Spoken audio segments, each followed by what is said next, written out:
जे सार्भाइवेलनि बाथ्रा बे बाथ्राखौ हयथ' बुंदों आं मोजाङै मिथिजोबा नाथाय आं साननानै लादों एबा बे खाब जायो होननानै आं सानदों जे सेल्फ एवारनेस गाव सांग्रांथि एडाप्टेशन गोदान थासारि बायदि माबा मोनसे मुवाखौ सोलायहोनायनि हाबाफारि एबा प्रक्रिया आरो सार्भाइवेलनि बाथ्राखौ जानो हागौ बेबायदि ओंथिजों फोरमायनो सानदों।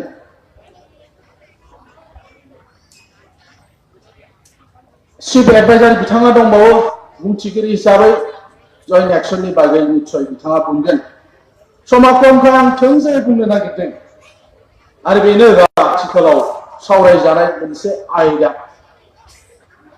एनडिपि प्रग्रेसिभनि आफादगिरि बिथाङा गावनि गोलाव बिबुंथियाव गोबां बाथ्राखौ बुंलांदों। आं नभेम्बरनिफ्राय सुरु खालामनो सानदों। थांनाय बोसोरनि नभेम्बराव जोंनि जोबथा सावरायनाया जाफैदों पलिटिकेल लेभेलाव। राजखान्थियारि थोरफोआव थांनाय बोसोरनि नभेम्बराव जोंनि जे थामखोनारि सावरायनाय बे सावरायनाया थाबथाफैदों आरो बे सावरायनायाव बुंदोंमोन जे नोंथांमोननो डिसेम्बर दानाव सावरायफिनगोन आरो डिसेम्बर दानावनो सावरायनानै मोगथाङारि मोनसे महर होगोन जे नोंथांमोननि जेंनाखौ सुस्रांनो थाखाय बास्तब मोनसे पदक्षेप लागोन होननानै होम मिनिस्टार नखर मन्त्रि राजनाथ सिंह बिथाङा बुंदोंमोन जे डिसेम्बराव सावरायनानै जेंना सुस्रांनायनि थाखाय राहा लामा लागोन। बुंब्लाबो जोंनाव मोनसे सन्देह थाबाय थादों। जानुवारि होनबा मार्च जायो, जुन होनबा जुलाइ आगस्ट जायो, थि समाव जाबोफेराखै। मास मोनसे मोननै उन सिगां बेबायदि सावरायनायफ्रा जादों। डिसेम्बर होनदोंब्लाबो जोङो हय डिसेम्बराव जानाय नङा, जानुवारिफ्राव जाहैनो हागौ बेबायदि साननाया जोंहा दङमोन। नोंथांमोना नुबाय बेनि उनाव जम्मु काश्मीरनि पुलवामायाव घटना जानायनि उननिफ्राय भारत आरो पाकिस्ताननि मोनसे दुंहाव थासारि जामारबाय बे देशआव। जुद्धआ जाहां जुद्ध बायदियानो जाबाय माखासे जायगाफ्राव आरो जों सानदों जे जोंजों रायलायनांगौ जि सम बे समा बेनोमोन। दायो भारत आरो पाकिस्तानजों जुद्ध जाहांब्ला मा जानो हागौ बे बाथ्राखौ जोंनि सोमावसारारि जि आफाद जोंनि मुभमेन्ट ग्रुपआव जों गोथौ आरो गुवारै सावरायबोबाय थादों जे मा जानो हागौ। समा गैला, बिसायख'थि फैसिगौ, इलेक्सन जासिगोन, बे सरकारा बेसेबां गुरुत्व होगोन, बे इसेल' समाव जोंनि जेंनाखौ सुस्रांनो थाखाय माबायदि राहा लामा हाबाफारि लानो हागोन बे बाथ्राफोरखौ जोंनि सोमावसारारि आफादफोरनि जे मेल मिटिं जों बेयाव सावरायबाय थादों। जोंनि गोरों गोरा मानसिफोरजों सावरायदों, जायफ्रा कनस्टिटिउसनेल एक्सपार्ट बिथांमोनजों जों सावरायदों मा जानो हागौ, बोरै खालामनाया थिग जागोन। दिनै दुखुनांथाव जाबाय, सरकारा जोबफैबाय, इलेक्सना फोसावबाय, बिजेपियानो सरकार दाफिननो हागोन ना हाया? एबार ना कंग्रेस फैसिगोन ना थार्ड फ्रन्टनि सरकार फैगोन, दिनैनि बे समसिमाव रावबो रोखायै बुंनो हाया। बिजेपियाबो दुग्गायै बुंनो हायाखै जे जोंनो सरकार दाफिनगोन, बुंनो बिसोरबो हायाखै। कंग्रेसआबो हायाखै जोंनो सरकार खालामगोन। बिजेपिया एनडिए दाफिनगोन, सोर दला एनडिएआव थागोन?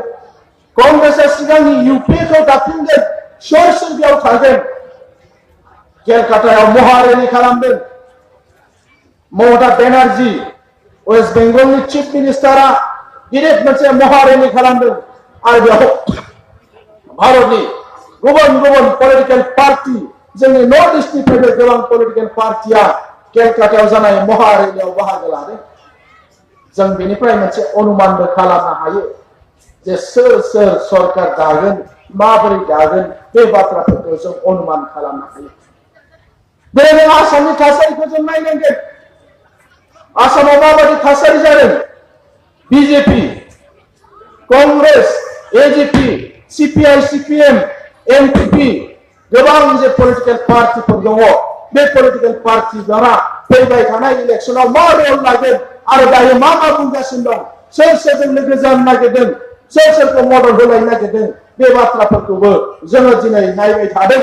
निश्चय नोंथांमोनाबो सानदों नायदों मा जायोबा मोजां जागोन बेबायदि बाथ्राफोरखौ नोंथांमोना नायबाय थादों।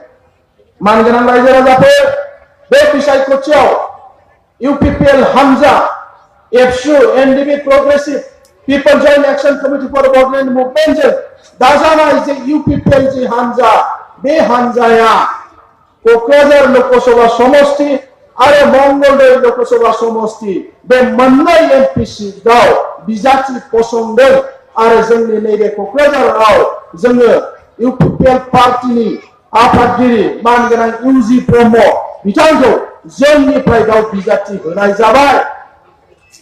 बाव जेबो गोनो गोथो गैया। ओइबारनि देरहानांगौआ जोंनि थाखाय गोनांथार। कांग्रेसआ हारसिं दल सरकार दानो हागोन जों नुवाखै। दिनै UP नि बाथ्राखौ रायलायो 80टा सीट दङ UP आव उत्तर प्रदेशआव मायावती आरो अखिलेश राननानै लादों 38टा राननानै लादों 38 बिमा आरो फिसालानो मोननै सीट हगारदों। आमेठी आरो रायबेली समष्टिखौ सोनिया गांधी आरो राहुल गांधीनो हगारनानै बाकिखौ मोननै हानजाया राननानै लादों। एलायन्सआ मोननै जायो प्रि पोल एलायन्स पोस्ट पोल एलायन्स। इलेक्शननि सिगां लोगो जानाय आरो इलेक्शननि रिजाल्टनि उनाव लोगो जानाय उनाव हयथ' लोगो जायोबाबो दा जों लोगो जाथ'आ बे हानजाफ्रा। सोर दामारगोन सरकार? कांग्रेसआ हारसिं हानाय नङा। BJP आबो हाया। दिनै थाब फनब्लाबो बिथांमोनाबो सरकार दानायनि बेबायदि रोखायै बेबायदि कुनु सावगारि दिनै हादरनि मानसिफोरनो देखायनो हायाखै। बेबायदियाव जों सानदों national federation for new states जायफ्रा रायजो बिग्रा आफादफोर दङ भारताव गुबुन गुबुन जायगायाव जोङो ज' जानानै जिहेतु NFNS national federation for new state दाबाय। दिनै जोंनि बे सोमावसारग्रा आफादफ्रा गोबां रोखोमनि सोमावसारबोबाय गोबां रोखोमनि सरकारखौ नारसिननाय हाबाफारि लाबोबाय। नाथाय बे सरकारा थांनाय समफ्राव जोंनि सोमावसारनायखौ जेरैबायदि गुरुत्व होनानै सावरायनायखौ लांनांगौमोन बेबायदि लाङाखै। पार्लामेन्टआव जोंनि थाखाय बुंग्रा मानसि गैया। ना बर'फोरहा दङ ना गोरखाफोरहा दङ ना विदर्भ रायजो बिग्राफोरा दङ ना जाकास कार्बि आंलंनि जाकास बिग्राफोरहा दङ ना कुकिफोरहा दङ ना त्रिपुरियाफोर IPF नि मानसिफोरहा दङ। जों रायजो बिग्रा मानसिफोरनि आखायाव जोंनाव MP गैया। जायनि थाखाय दिनै जोङो सावरायलायनानै जेसेबां रायजो बिग्रा आफादफोर दङ बे आफादफ्रा ज' जानानै मोनसे थांखि लादों गावबा गाव जायगायाव जानाय जे इलेक्शन जागोन MP इलेक्शन बेयाव बयबो बाहागो लानांगौ आरो जों देरहानानै फैयोबा होमबा जोङो कांग्रेसनो जुदि नांगौबा BJP नो जुदि नांगौबा सोरबा थार्ड पोलनो जुदि नांगौबा होमबा जोङो दरदाम खालामनो हागोन। बेबायदि जोङो सावरायलायनानै दायो गावबा गाव जायगायाव MP इलेक्शनाव बाहागो लानो थाम-थिम जादों मानगोनां रायजो राजा नोंथांमोन। दिनै महाराष्ट्रनि विदर्भआव जायफोरखौ जों आलासि लाबाय थायो जोंनि सोमावसारनायाव जोंनि NFNS नि आफादगिरि श्री हरि आन्डे बिथांमोननि दैदेननायाव विदर्भआवबो विदर्भ राज्य आगान होनाय मोनसे पलिटिकल पार्टी दङ। बे पलिटिकल पार्टीया विदर्भ रिजनाव गावसोर खानानै लानाय विदर्भ राज्योनि सिमानि सिङाव दिनै गुबुन गुबुन पलिटिकल पार्टीफोरजों ज' जानानै दायो बिसायख'थि गेलेनो थाखाय थाम-थिम जाबाय आरो बे विदर्भ राज्य आयेन होनाय जे आफाद बे आफादा थोंजोङै मोनब्रै सीटआव बिसोरो गेलेगोन आरो बिनिनो मोननैखौ देरहाथारगोन होननानै बिथांमोना जोंनो फोरमायहरदों। जोङो मिथिगौ गोरखालेन्डनि बाथ्राखौ। गोरखालेन्डआव दार्जिलिं समष्टि मोनसे दङ। बे समष्टिखौ बिथांमोना BJP नो हगारबोबाय थादों। गोलाव सम बिथांमोना BJP नो हगारदों। गावसोरनि गोरखालेन्डनि जेंनाया सुस्रांजानांगौनि थाखाय नेशनेल पलिटिकल पार्टी नांथारगौ जाहाथे जोंनि बाथ्राखौ बुङो बेनिखायनो बिथांमोना थांनाय गोलाव दर्शनाव BJP नो हगारदों। एबार जिहेतु BJP आ बिथांमोननि जेंनाखौबो सुस्रांनो थाखाय जेबो हाबाफारि लायैखाय थोंजोङै रायजो बिग्रा आफादाबो एबार गोरखालेन्डआवबो थोंजोङै बिथांमोनाबो बिसायख'थियाव बाहागो लागोन आरो बे समष्टिखौ बिथांमोना देरहानो हायो। त्रिपुरायाव मोननै समष्टि दङ। बे मोननै समष्टि आरो जायफोर रायजो बिग्रा IPFT बिथांमोना दिनै BJPजों एलायन्स सरकार सालायदों बुजाफोरा खालामदों मोनसे राननानै लागोन मोननै समस्थियाव आरो बिदि जायोबा बिथांमोना मोनसे देरहायो जोङो मिथिगौ कार्बि आंलंआव मोनसे समस्ति दङ कार्बि आंलं आरो NC हिल्सखौ दाजाबनानै मोनसे समस्ति कार्बिफ्रा बेयाव देरहाबाय थायो एबार जाकासआ 3 टिम जादों जेरैखि जाया कार्बि आंलंनि जे सिट दङ बे सिटखौ जाकासनिफ्राय गेलेगोन आरो जाकासआ बेयाव देरहाथारगोन बेबायदि बिथांमोनाबो हिसाब खालामदों मणिपुरनि कुकिफोर बे कुकिफ्राबो दिनै बिसायख'थियाव बाहागो लागोन बिसोरो मोनसे देरहाबोनो थाखाय बिसोरो 3 टिम खालामदों मानगोनां रायजो राजा नोंथांमोन भारताव जेसेबां रायजो बिग्रा आफादफोर दं जायफोरजों जोंहा गोसो गोरोबलायनाय आरो जायफ्रा NMNSनि सोद्रोमा जाबाय जों जुदि बेबायदि गमामायै देरहाबोजोबनो हायोबा जोंनि आखायाव 10 जन MP जायो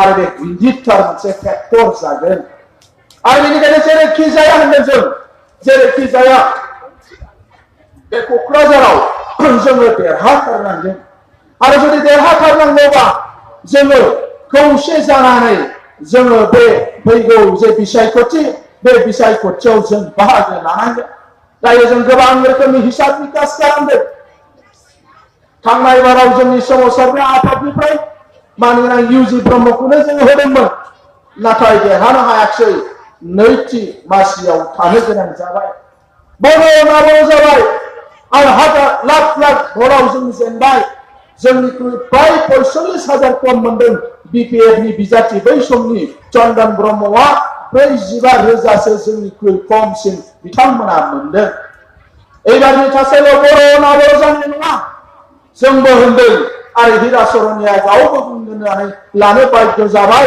जायनि थाखाय हिरा सरनिया कंग्रेसआव हाबहां बबेबा पार्टियाव हाबहां खालामबाय थादों बेराफारसे अनाबर'फोरनि मोनसे हानजाया जगेश्वर कलितानि दैदेननाय हानजाया बुंदों बे हिरा सरनिया गोबां करापसन खालामबाय आरो जेरैबायदि सिगाङाव बाथ्रा बुंदोंमोन खुनु मोनसे जाति जनगोष्ठीनि खामानि मावैनि थाखाय जों बेनो आरो बिजाथि होला गुबुन बिजाथिसो होसिगोन होननानै बिथांमोना सावरायलायदों दायो अनाबर'फ्रा मोननै जानानै दङ मोनसे हिरा सरनिया MPनि मोनसे आरो जगेश्वर कलितानि मोनसे मोननै हानजा जानानै दं कंग्रेसआबो बेयाव गेलेगोन होनदों सानैनि मानसिनि नाम बिसोरो पेनेलाव हरदों सासेनिया जाबाय शब्द राभा आरो सासेनिया जाबाय उपेन दैमारी होननाय सानैबो बाक्सा जिल्लानि सानैनि नामखौ कंग्रेसआ पेनेलाव हरदों CPIM निफ्राय गेलेगोन रिदिप टेका होननायखौ गेलेहोसिगोन होननानै बिथांमोना 3 टिम खालामदों आरो बेबायदिनो गोबां पलिटिकेल पार्टिफ्रा दायो गेलेनायनि थाखाय बेयाव 3 टिम जानानै दङ बेनिखायनो मानगोनां रायजो राजाफोर सिगांनि बर' अनाबर' बायदि हिरा सरनिया जेरै लाख भराव बियो देरहालांदोंमोन बेबायदिया एबार बेबायदि थासारि गैया मानोना कचला सुबुंसिया गावसिनि ST इस्युखौ लानानै बिथांमोना रायज्लायबाय थादों हिरा सरनिया जेबो बुङाबा जोंलाय मानो होनो भट होनो आदिवासीफ्रा गोदानै पलिटिकेल पार्टी जादों आदिवासी पिपल्स पार्टी मा डिसिसन लायो कंग्रेसजों थाङो ना सोरजों थाङो सावरायबाय थादों जिहेतु BJPआ खालामनानै होआसै बिनिखायनो बिथांमोनाबो गुबुन लामा नागिरगासिनो दङ बेबायदि जायफ्रा इस्यु दङ जेंना दङ होननानै सोमावसारबाय जादों बिथांमोना गावबा गाव लामा नागिरनायाव सिगांनि बायदि बर' अनाबर' ज' जानानै हिरा सरनियानो भट होगोन बेबायदि थासारि गैया जों बेनिखायनो हिसाब निकास खालामबाय थादों 4 लाख 4.5 लाखनि गेजेराव एबारनि बिजाथिया देरहानो हागौ आरो जुदि बेनो नंखौब्ला जोंनो गुबुन हारिफोरनि बारा नांनाय नङा एसे नांहैगोन जुदि जोंनि बर'फ्रा ट्राइबेल ST खालामनो नागिरनायखौ बुजिनानै BPFआ जिहेतु ST जाहोनो नागिरो गुबुनफोरखौ बेखौ जुदि रागा जोंनानै मानसिफ्रा बुजिनानै सोमावसारारि आफादजोंनो थाफानांगौ आन्दोलन फोजोबनांगौ जेंना सुस्रांनांगौ रायजो नांगौ रायजो नङाबा जेबो जानाय नङा BJP फैयोबाबो जोंनि खहा खालामो सोरबा फैबाबो जोंनि खहा खालामगोन बेफोरबायदि बाथ्राफोरखौ दासिमाव जेरैबायदि बुजिनानै दङ जोंनि रायजो राजाफ्रा जेरैबायदि सरसा खालामबाय थादों जेरैबायदि मदद आरो हेफाजाब होदों जेरैबायदि दायो बुंथिबाय थादों फैबाय थानाय इलेक्सन समसिमहालागै भट होजासिमखालि जुदि गद गदै गोसोआव लानानै जोंनि बिजाथिनो जुदि होयोब्ला होमबा जोंनि देरहानाया बेयाव खाथाम जानानै दङ मानगोनां रायजो राजा नोंथांमोन। बेनिखायनो जों समखौ आद्रि खालामनो सानाखै, जोङो बर' गामियाव बारा थांनो सानाखै। बर'फ्रा जोंहा थिग जाखानांगौ। जों गुबुनफोरखौ नागिरदों, जोंनो गुबुनफोरनि माखासे भट नांगौ, जों गोजा हिसाबै जाया, जोंनो गुबुनफोर नांगौ। आरो गुबुनफोरजों बोरै लोगो जानो, बिनि थाखाय दायो जोङो थामथिम जादों आरो सावरायलायनायखौ जों खालामबाय थादों। ओंखायनो जों खावलायनो लुबैदों, जोंफोरनि जायफ्रा साखाथि फाखाथियाव रायजो जानाय हारिफोर दङ, हारिसाफोर दङ, बिथांमोना जेबो खस्थ' मोनाजासे जों बिथांमोनखौ जोथोन लानानै जोङो लांनांगोन मानगोनां रायजो राजाफोर। जे रायजो राजानि दल आरो संगठनफ्रा गुबुन गुबुन हारि हारिसाफोरनि दल आरो संगठनफोरजों सावरायलायनाय जायो। बेबायदि समाव गोबां रोखोमनि बाथ्राफोर लाबोयो। उमुगाव ओरै जादों, जोंनि मानसिखौ नासयदों, उमुगाव जोंनि मोसौखौ खावनानै लांदों, उमुगाव ओरै खालामदों, उमुगाव ओरै खालामदों। बेबायदि खोथाफोरखौ माखासे मानसिफ्रा माखासे जायगायाव बुंनो नागिरो। बेनिखायनो थांनाय समफोरनिफ्राय जों बुंबोदों, जों गोजाल' जानाय नङा, गुबुनफोरनि जोंनो मदद नांगोन। मानोना बेयाव गोबां रोखोमनि बाथ्राफोर फैयो, गोबां रोखोमनि थासारिफोरजों मोगा मोगि जानो गोनां जायो। सरकारनि गोबां एजेन्सिसफोर बेयाव खामानि नायफैयो, सम दानफैयो आरो बिथांमोना सरकारनो रिपर्ट होयो। बिनिखायनो जोंनि साननाय हनाय, जोंनि आखल आखु बेफोरबो गासैबो जोंना थिग जानांगोन, जाहाथे जोंनि माबा मोनसे आखुथायजों गुबुनफ्रा जेन' खहा जाया, गुबुनफ्रा जेन' उसुबिदा जाया। बे बाथ्राफोरखौ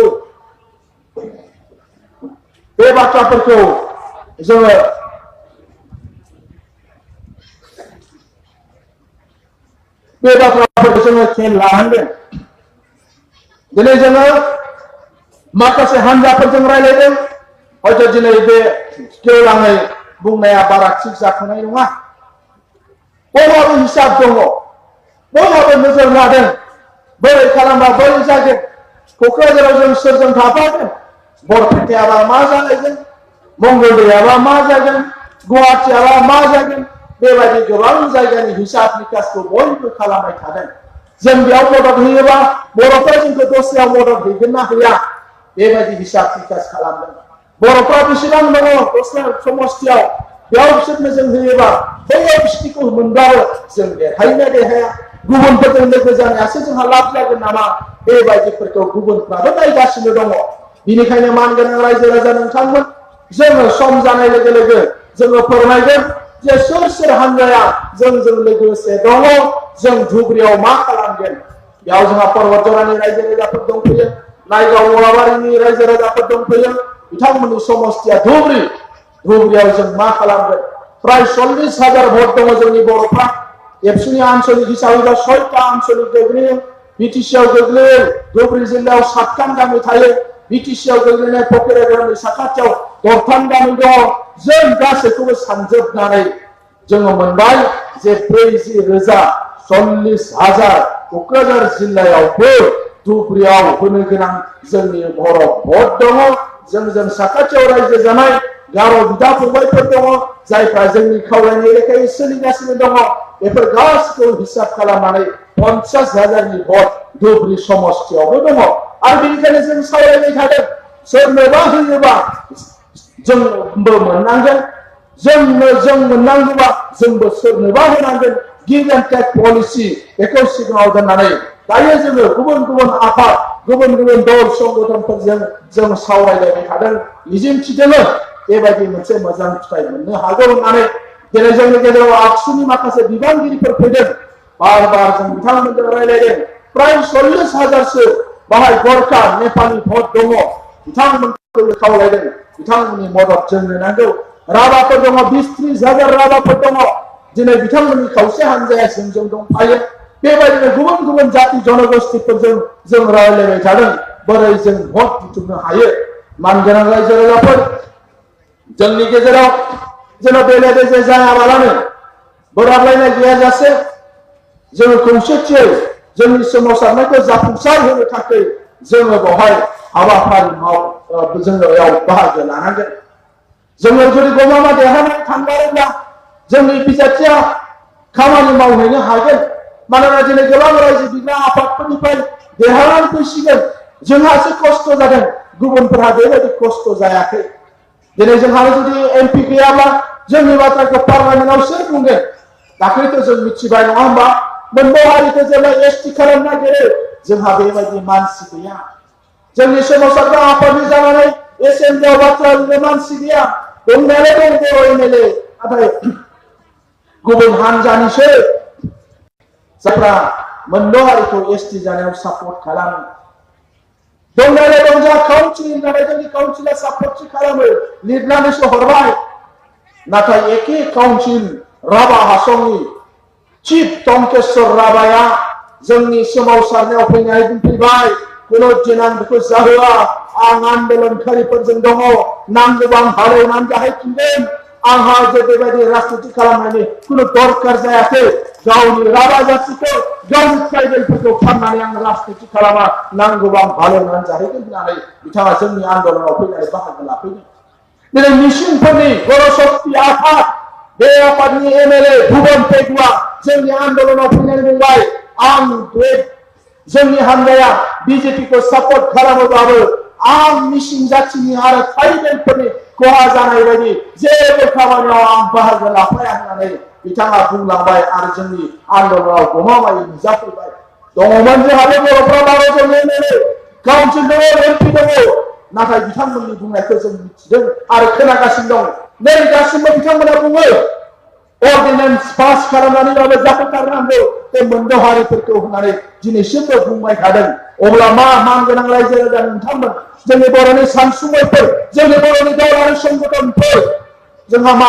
सानबावनांगौ दङ नामा बबे हानजाजों लोगो जानांगौ बबे हानजाखौ मदद खालामनांगौ बिनि जे थांखि लानाय बे थांखि लानाया स्पष्ट जों जानांसिगौ जों रोखायै बाथ्राफोरखौ जों बुंबोबाय थादों मानोना जों आन्दोलनकारिसो दिनै जोंनि आन्दोलनखौ बुंदों दिन्थिफ्लांनायसो होननानै माबे 50 बोसोरा एबसुआ ओरैनो दिन्थिफ्लांनानै खामानि मावबोदों नामा माबे 30-40 बोसोराव एबसुआ जे आन्दोलन खालामदों बे आन्दोलना दिन्थिफ्लांनायसोमोन नामा मा एमनि बे दिन्थिफ्लांनाय आन्दोलनसो खालामदों नामा जोंनि जे सोमावसारग्रा आफादफोर मा दिन्थिफ्लांनायसो आन्दोलन नामा जुदि दिन्थिफ्लांनाय आन्दोलनबा भारत सरकारा मानो पलिटिकेल लेभेलाव जों सावरायबाय थाखो भारत सरकारा मानो एमडिबिफोरजों सावरायबाय थाखो जुदि बे दिन्थिफ्लांनायमोनब्ला बे सावरायनायखौ बिसोरो दाम होगौमोन ना नाथाय बिथाङा जोंनि सोमावसारनायखौ ताकसिल खालामगासिनो दङ मा लाल साहा लोंनोसो लेंहरो नङा होमबा एबसुखौ बे आन्दोलनकारिखौ बेबायदि बुंदों लासिंसिं जोंखौल' लाजि फोनांनाय जायाखै समग्र बर' जाथिखौ लाजि फोनांनाय जादों जायफ्रा जातीय सत्ताखौ बिश्वास खालामो जायफ्रा सोमावसारनायाव बाहागो लाबोदों हाजार मुंख्लं जाबोदों बेंगुरा जाबोदों जिनाहारि जानो गोनां जादों बे मानसिफोरखौ बिथांमोननि हानजाया दिनै लाजि सिं खालामगासिनो दङ बेयो जोंनि थाखाय दुर्भाग्यजनक सोंखारिथाव बेयो जोंनि थाखाय गावसोरबो हिसाब मोनाखै देरहानायनि हिसाबा बिसोरनाव गैया बिसोरबो कस राजबंशीयाव थांनो हाया बिसोरबो आदिबासिनाव थांनो हाया दफा उफा खोथा होनो नालाय बिसोरबो थांनो हाया बिसोरो जोंखौल' बुंगासिनो दं होबथाग्रा नालाय बिसोरो मोननाय नङा गावसोरबो बर' जायगायाव थाङोबा बुंना लायो आबसुआ ओरैनोसो बुंदों बर' बे आन्दोलनकारिफ्रा ओरैनो बुंदों हिमन्त बिश्व शर्माजों ग्रुप अफ मिनिस्टार्सनि रायलायनायाव मानिनानै फैदोंसो होननानै बुंदों गावसोरसो होबथादों होननानै बिसोरो बुंगासिनो दं दिनै फेसबुकनि जुग आं बुंनायखौ गोजाननिफ्राय जोंनि सोरबा मानसिफ्रा खेबदों दा फेसबुकाव हगारदों थिग बेबायदिनो बर' जायगा मेल मिटिं खालामनायखौ बिसिनि गावसिनि सेंग्राफ्रानो जेब्ला खेबबाय जेला होबाय होमबा बै कस राजबंशीफ्रा बै आदिबासिफ्रा बै गुबुनफ्रा बिसोर मिथिबाय माने होबथानायनि खामानिखौ बिपिएफआनो मावहैमारदों आरो जेब्ला आसामनि चिफ मिनिस्टार आरो हिमन्त बिश्व शर्माखौ दिल्लीयाव लानानै थाङो ओइखालिनिफ्राय बे 6 जनगोष्ठीयाबो बुजिदों जे बिसोरो डाबल स्टेन्डार्ड खालामगासिनो दङ बे बाथ्राखौ बिसोरो रोखा जादों बिसोरबो थांनो हाया जोंखौ होनदों जोंथ' होबथाखायो स्पष्ट खोथा किन्तु गावसोरबो जेबो डाबल स्टेन्डार्ड खालामबाय बे मोननै हारिनाव गावसोरबो थांनो हाया बर'आथ' गावसोरजों गैखाया बेसेबां दं 5% 10% दङ 100 जनाव 10 जन मानसिया बिसोरजों दङ 90 जन बर' मानसिफोरा जोंजों दङ जायनि थाखाय थांनाय बिसायख'थियाव 2,75,000 जों मोनदों सोरनि भट बेयाव 20,000 हारसानि भट जादोंना 2.5 लाख मानसिया जोंनि भट बर'फोरनि भट एबार जोंनि बर'फोरा बांसिनदों बुजिदों थार बाथ्राखौ बुजिनो हादों 3-3.5 लाख जों बर' भट मोनोबा 50,000 जोङो गुबुन हारसा मानसिफोरनि भट मोनोबा जों देरहालांनो हायो जायनि थाखाय जों रायलायबाय थादों गोरखाफोरजों रायलायदों राभाजों रायलायदों बाङालि मानसि जायफोर पार्टियाव दङ मुस्लिम मानसि जायफोर पार्टियाव दङ जोंजों गोसो गोरोबनाय नारजुगिफोर बायदिसिनाफोरजों जों रायलायबाय थादों आरो बेबायदिया मोगथां महर मोनोबा बिसिनिख्रुइ जोङो गोबां भट बारा मोननानै एबार जों देरहालांनाया बेयो रोखा जानानै दङ बेनिखायनो मानगोनां रायजोफोर कुनु मोनसे भटआ नस्थ' जायाजासे थाखा फैसा राननाय बायदिसिनाफोरखौ लब खालामाजासे रानोबा लाबानो जाबाय नाथाय भटआ रायजो बिग्रा आफाद इउजि ब्रह्म सावगारिया मा जायो मिथिथ'आ मिथिगोन बिसोर उनाव बे सावगारियाव जोंहा भट होनांगोन दिनै आं मा बाथ्रा बुंनो जिहेतु दानि थासारिया बेनो मोनसे रायलायनांगौ मोनसे थासारि जों सोमावसारग्रा मोनसे आफादसो आरो बे सोमावसारनाया बोरै फिनिशिं जानो हायो बे बाथ्राखौ जों नोजोर होनांगोन जोंनि आन्दोलनखौ जों बुंबाय थादों मिशन 2019 बड'लेण्ड मिशन 2019 होनदों दिनै बे 2019 आ बेनो आरो जोंनि मिशनखौ थ्रु इलेक्शन जोङो खालामनांगोन बिसायख'थिनि गेजेरजों बिसायख'थियाव देरहानानै जोंनि मिशनखौ जाहाथे जों साक्सेस खालामनो हायो बेखिनिखौनो आङो बे समाव खावलायबाय बयनोबो फिन आंनि खुलुमनाय आरो सिबिनायखौ बावहरनानै आङो आंनि बिबुंथिखौ फोजोबनो सानदों दिल्लीनिफ्राय जोंनि मानगोनां आफादगिरिया मेसेज हरदों जे जोंनि जे सावरायनाय अफिस लेभेलाव बे जाबाय थागोन बिउरोक्रेसि लेभेलाव बे सावरायनाया थांबाय थागोन दायो बिनि गाहाय नेहाथारि आरो आफादगिरिया दंहैयो बिथांमोना फोरमायहरदों जे सावरायनाय जि हाबाफारि बे सरकार गैयाब्लाबो सरकार दाजासिम गोबां सम दङ इलेक्शन हिसाब आरो सरकार दाहैगोन गोबाव सम दङ बे समाव थाबथानाय नङा बे समावबो अफिसियेल लेभेलाव जोंनि सावरायलांनाय जोंनि हाबाफारिफ्रा जालांबाय थागोन बेखिनि मेसेजखौ रायजो राजाफोरनो होनो खावलायनायखाय फोरमायहरनायखाय नोंथांमोन साफ्रोमनोबो फोरमायनानै आं आंनि बिबुंथिखौ बेयाव फोजोबबाय गोजोन्थों।